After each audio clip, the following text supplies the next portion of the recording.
temps de jadis, compère Lapin et compère Bouc, voulant se marier, faisaient la cour à la fille d'un gros propriétaire. La demoiselle leur dit comme ça: J'aime mieux épouser compère Bouc que compère Lapin, parce que compère Lapin a la queue trop courte. Compère Bouc voulut montrer à compère Lapin et à tout le monde que la demoiselle le préférait à compère Lapin. Elle organisa donc une grande bamboula dans la maison de la demoiselle. Quand il eut envoyé toutes ses invitations, il courut chez compère Lapin. Compère Lapin, je vais donner un grand bal le samedi qui vient. Toutes les filles savent que tu es grand musicien. Je viens te dire de ne pas manquer d'arriver avec ton violon calebasse. Le vendredi bon matin, compère Taillot, renard, passait près de la cabane de compère Lapin. Compère Lapin, j'ai quelque chose à te dire.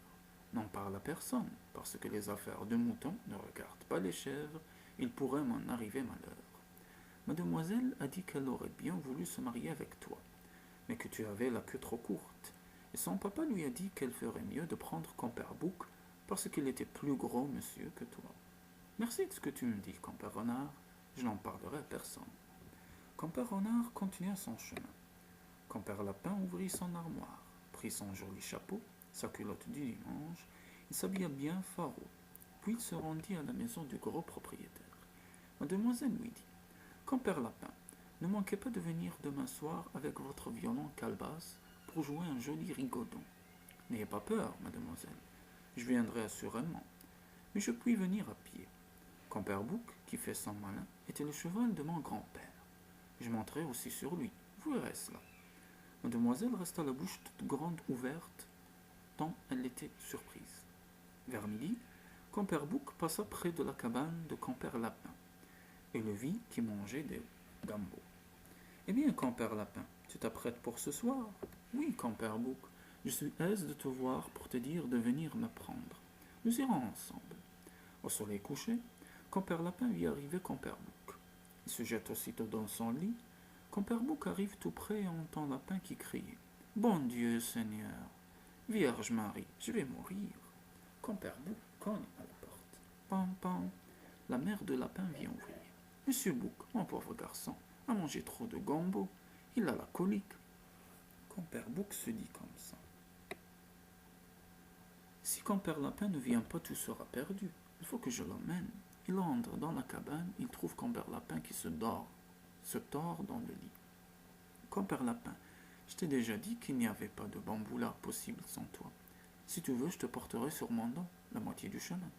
Non, non, compère, tu me secourais trop. Je t'assure que je ne courrai pas tout le temps. Soit, essayons, si tu veux me laisser te mettre une bride pour t'empêcher de courir trop vite. Mais vite, compère est partant. Compère Lapin arrange sa bride qui était faite d'excellentes peaux de crocodile. Compère Bouc, je ne pourrai pas rester sur ton dos si tu ne me laisseras pas mettre une selle. Mais vite et courant.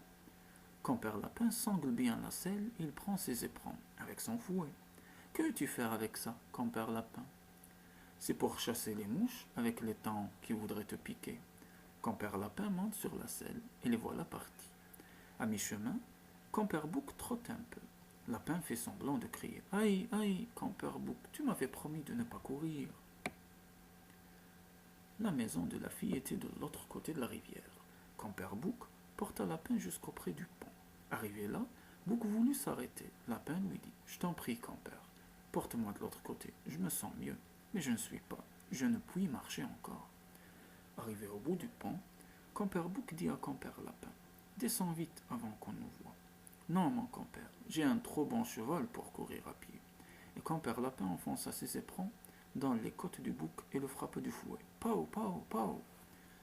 Le pauvre compère Bouc souffrait tant qu'il ne savait plus que devenir. Il galopa droit devant lui, il arriva devant la maison du gros propriétaire. Compère Lapin saute sur la galerie où la fiancée l'attendait avec compère Bouc. Compère Lapin dit au domestique: Va vite enfermer mon vieux cheval à l'écurie et prends bien garde qu'il ne se sauve. Compère Bouc était si honteux qu'il ne trouva rien à dire. Compère Lapin envoya chercher son violon, calebasse, et l'on dansa rigodon jusqu'à minuit. Puis il mangea du gombo avec du riz jusqu'à ce qu'il eût le ventre plein. Le souper fini, il envoya un domestique porter une assiette de gombo pour son vieux cheval. Compère Bouc était caché derrière la porte de l'écurie. Le domestique arrive. Regarde, ne vois pas Bouc. Il ouvra la porte, crac, Bouc saute dehors et galope jusqu'à la rivière. Il trouve Compère Renard et lui conte son malheur. Compère Renard, il faut m'aider à attraper Compère Lapin. Je suis bien fâché, Compère Bouc, mais je ne puis rien. J'ai fait amitié avec Compère Lapin. Compère Bouc prend dans un sac son argent blanc, le jette sur le sable. Bling bling. Compère Renard, tout cela pour toi si tu attrapes Compère Lapin. Tu es un meilleur ami que lui, je t'amènerai Compère Lapin avant le jour. Compère Renard court se cacher dans l'herbe près de la rivière, où devait passer Lapin. Quand Lapin quitte le bal, le domestique lui dit que le cheval s'est sauvé. Compère Lapin dresse ses grandes oreilles, attention à ma peau. Il part, mais il jette les yeux de tous côtés, devant, derrière. Arrivé au pont, il voit l'herbe remuer. Oupla! Il se sauve. Compère Renard derrière lui. Quand Lapin voit Renard trop près, il saute dans un trou. Compère Roi, qui se baignait dans la rivière, vint à passer. Compère Renard dit: Je t'en prie, guette Compère Lapin, je vais chercher un tison de fer. Compère Renard s'éloigne. Compère Roi garde le trou. Compère Lapin lui dit: Tu aimes beaucoup les colimaçons? Quack, quack, je les aime. Eh bien, le trou est plein de colimaçons. Quack, quack, laisse-moi voir. Il lève la tête et Compère Lapin lui crève les yeux avec un bâton. Quack, quack, tu m'épargnes, je ne vois plus. Compère Lapin s'élance et se sauve. Compère Renard arrive avec du feu. Compère Renard, je suis fâché de vous dire que Lapin s'est sauvé.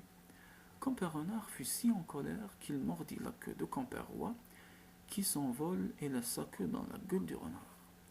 Compère Renard va retrouver Compère Bouc. Compère Bouc dit alors à Compère Renard: Il faut l'attraper. Demain, fais-lui dire que je suis mort et qu'il vienne à mon enterrement. Le lendemain, Compère Lapin apprend que Compère Bouc a tant couru qu'il a attrapé une pleurésie et qu'il est mort. Il part et voit du monde à la cabane de Compère Bouc. Il passe derrière, regarde par la fenêtre et voit Bouc étendu sur la table. Vous dites que Compère Bouc est mort. Les morts font toujours une grimace, et je ne vois pas de grimace sur sa figure. Compère Bouc l'entend et tout de suite fait une grimace. Compère Lapin reprend: Les gens morts ne font plus de grimaces. Puis il se sauva, et Compère Renard ne l'attrapa jamais.